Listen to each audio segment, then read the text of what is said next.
week's newsletter. Doug, what have you profiled for us this week? Well, Don, we got a fact-filled newsletter this week, and we're going to go through it a little bit. To start off with, our friend Kimmy Jo Madras did a great job on summarizing what is going on with boating safety, and that specifically goes to the legislation, if you will, surrounding boater safety education. In other words, I think you know more about it than I do, but basically is, hey, before you got a license to take a boat out of the water, you must be required to take a course in boating safety. Yeah, she did a great job, albeit as this report that she was being put together, Lake Pleasant has had 7 deaths. This was the 6th week when this occurred. But the following week, there was, which was week 7, there were 7 deaths on Lake Pleasant. 1 the same weekend at Saguaro Lake, 1 on the Parker Strip, and then, strangely enough, a bad guy. The police were chasing a bad guy, over in Tempe Town, and he decided to jump into Tempe Town Lake and drown. But I don't think we can count that as a recreational fatality. Just saying. Yeah. All right. Well, at any rate, let's walk around the country a little bit. In Arizona, you can now apply for the 2022 fall hunts. In Iowa, new fish structure maps are added to the DNR website. In Wyoming, if you're trying to get rid of an unwanted pet, they don't want you to let it loose in the Wyoming outdoors for obvious reasons. Oh, good grief. Yeah. So, if that dog you don't want anymore, geez, pick a vet, have them put it down or whatever you need to do. What do they have to say about aquatic pets, goldfish, and some of these kind of things? Because that is a huge issue in other parts of the state. I mean, to the point that we've got 4 species of snakehead that will hunt you down and chew on you. Well, that's true, but this article did not focus on that aspect. It was just getting rid of your cats and dogs, basically. So, yeah, I agree with you, Don. Don't let your goldfish go in a lake. Good grief. Well, it seems to me like any place you have a trailer park, you have all kinds of interesting pets, fish, snakes, turtles, all these alligators. Oh, well, just saying. Speaking of alligators, in Florida, there is a man who was looking for Frisbees in a Florida lake that got attacked by an alligator. He's fine, but just chewed his leg a little bit. In Yellowstone, this blows me away every time I see this kind of stuff. There was a woman that was gored, tossed 10 feet in the air. Is this another buffalo incident? Yes. I mean, come on. She got within 10 foot of this buffalo. And I know it's against park regulations to start off with, but where the heck's your brain to get that close to an animal that can just stomp you in the ground? Doug, that is another Forrest Gump moment. Stupid is and stupid does. Oh, yeah. Hey, over in West Virginia, another state record broken for blue catfish. I didn't catch the weight or anything, but at any rate, that's a big fish. Now, this is unbelievable. But in Florida, again... This guy, wait a minute. Wait. This is 67.22 pounds. Yeah, okay, there you go. That's a big cat. In Florida, there were pharmaceutical drugs found in a Florida bonefish, including antidepressants and blood pressure medications. Now, my mind goes to the worst case scenario where, you know what? You got some medications you just don't want anymore. So what do? You toss them in the lake. No. Or if you're getting chased by Border Patrol or the Coast Guard.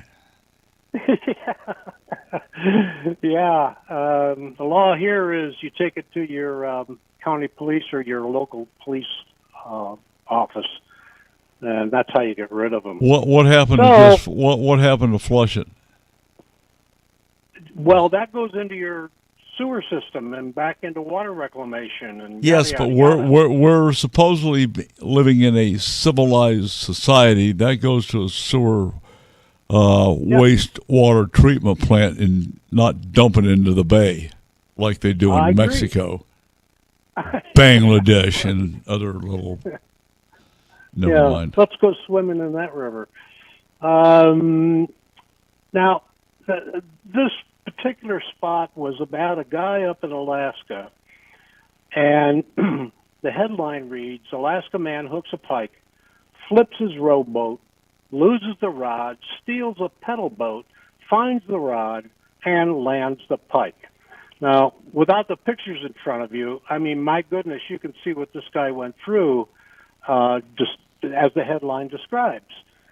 I don't know why you would fall out of your boat like he did, but he did. And that wasn't that big of a pike.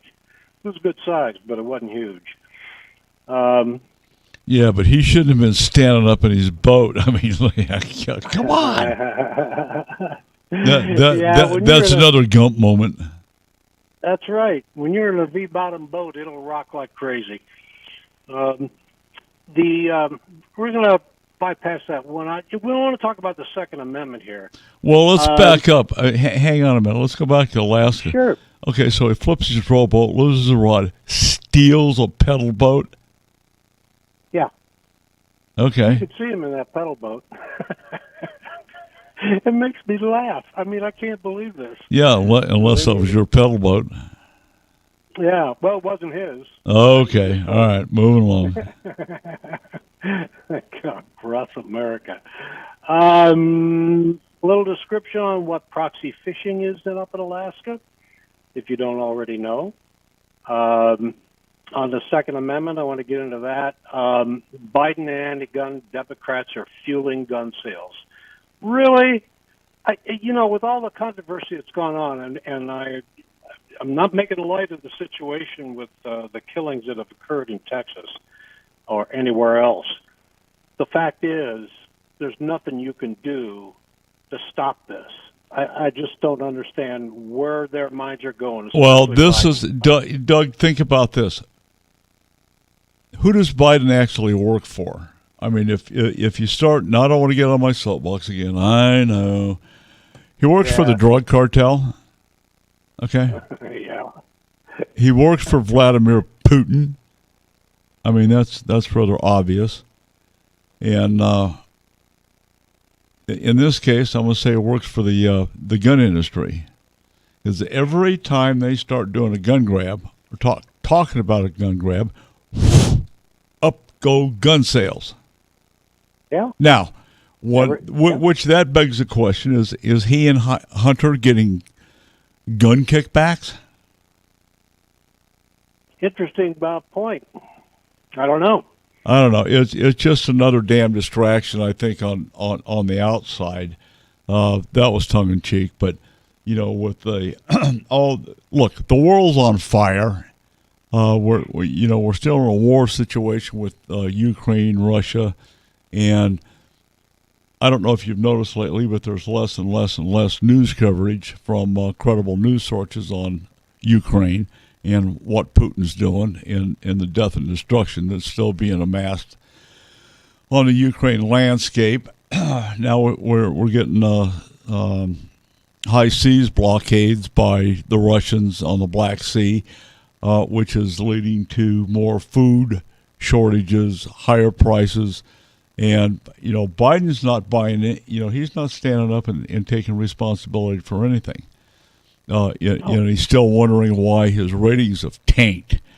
And the only way he's going to get out of any of this is Joe. It's really simple.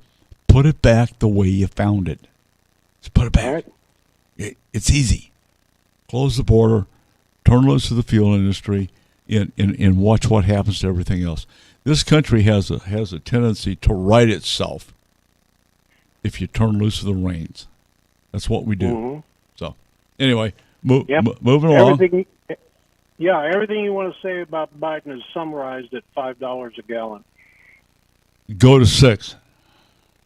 Well, yeah, it depends on where you are. We're paying $5 here. Now, here's a really, I mentioned this on the show. Up in Juneau, Alaska, there is an area where they've been fighting over an Alaska mine. Now, this whole thing is surrounding an area called Bristol Bay. Yeah. And it's a fight with the EPA versus this company that wants to mine the minerals out of this area. Now, specifically, they're looking for gold. That's typical.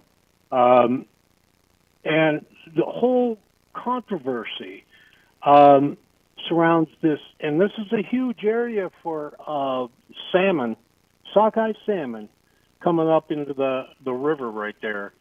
And I can understand conservationists are just concerned as all get out about this, because if they start dredging, which they plan on doing, you're going to destroy that environment for these salmon. Well, the whole ecosystem's going to suffer. Yeah, and they've been fighting over this prior to the Trump administration. And in the Trump administration, they reached a settlement in which the EPA agreed to initiate a process to suggest withdrawing the proposed restrictions that have been applied to this company. But that never happened. Yeah. All right? They withdrew those proposed restrictions. So, here again, we're fighting over another area where, one, do we need the minerals resources in that area more than we need the fishery that surrounds this area? I don't have an answer for that. I don't want to see that fishery destroyed because of this. So we'll just have to see how this goes. I'll keep tabs. Well, I would invite you the next time you come to Arizona and you traveling with me, you've seen some of the evidence of what happens post-mining. We've got thousands, hundreds of thousands of acres in Arizona due to the copper mines and some other mining issues that'll never, ever be the same. Yeah. We've got pit mines that, what the hell are they going to do with it? In years past, they were tasked with beautifying the tailing piles, which are as big as the San Francisco peaks, if you will, that they haven't done. They've laid waste to the land, and it's just, it's another scorched earth policy that they have. Yeah. And, once the mine is extinguished, we've got scorched earth left. I mean, what are you going to do with bazillion tons of mine tailings? So, well, that's no different, Don, than the solar fields. Well, exactly. Okay, get me on that soapbox again. Thank you. Yeah. But that's true. What we saw was just thousands of acres that are being destroyed because of those solar panels. Unbelievable. Well, we've got the same thing going on that actually we need to look into. We've got JK coming in talking about the solar farms up on the Navajo Nation. Mm-hmm. They drank some Kool-Aid, took some money above the table, under the table, and for what? Really? Okay. Right. Another moving on. Another gut moment. Yeah, under the wildlife category, there's a guy who found this is just unreal. A python in his toilet. And he didn't know it was there until he sat down to do his business. Oops. And then promptly got bit in the buttocks. Now, this is in Malaysia, and I guess this is not unexpected, but, the whole idea of being, I guess, scared startled, whatever you want to call it, by a snake. And if you look at the picture of this snake, it is unbelievably huge. Don't know if they said how big that snake was, but he's in that 6 to 8 foot category. Oh, easy. Yeah. Oh, yeah. He's fine. He's okay, but I guess you're going to check your toilet a little bit. Trust me, that right? man is scarred for life. Oh, yeah. Oh, my gosh. We had an individual in Montana wildlife incident where he was involved in a trafficking and commercialization of wild parts in Montana. Uh-oh. How far are you going to go before you actually get caught? And, of course, he did. He's got a $25,000 fine coming up. He purchased 11 black bear gallbladders, 4 black bears, 24 bear paws, 3 mountain lions, 2 mule deer, and 1 elk, along with 7 bobcats, and transported them back to Idaho. Like you and I, we always think about these, read these things, and we think, what was he thinking? Good grief. I don't know. I don't know either. On the invasive species side, there is a push to end the Asian carp. Now, the headline would suggest that they're actually going to get rid of the Asian carp. Nope, wrong. This is not about getting rid of an invasive species. This is about renaming that species so people will find them tasteful, something they'd be willing to eat. The minute you call a fish a carp, most people dodge that bullet. But if they can name it something that might be appealing, you can do that. And there is a link on our website, or our newsletter, where you can go out and register and provide a name that might be appropriate for eating. I don't believe this stuff sometimes. Good grief. Wow. Hey, there were 11 Mexican wolf pups that joined the wild population, and this is down in the Phoenix area, our favorite area for all your Mexican wolf fans. They were fostered back into 5 wild packs across New Mexico and Arizona. Yeah. All right, for what's worth category. Lastly, I want to mention I'm now putting out there for a group called Packages from Home. And I know yes, you're indeed. part of this. And there is a link there so that you can take part in providing our troops with packages from home. And there's a variety of different things I think that go into those packages. Keep these guys touching base with what's going back on at home. So,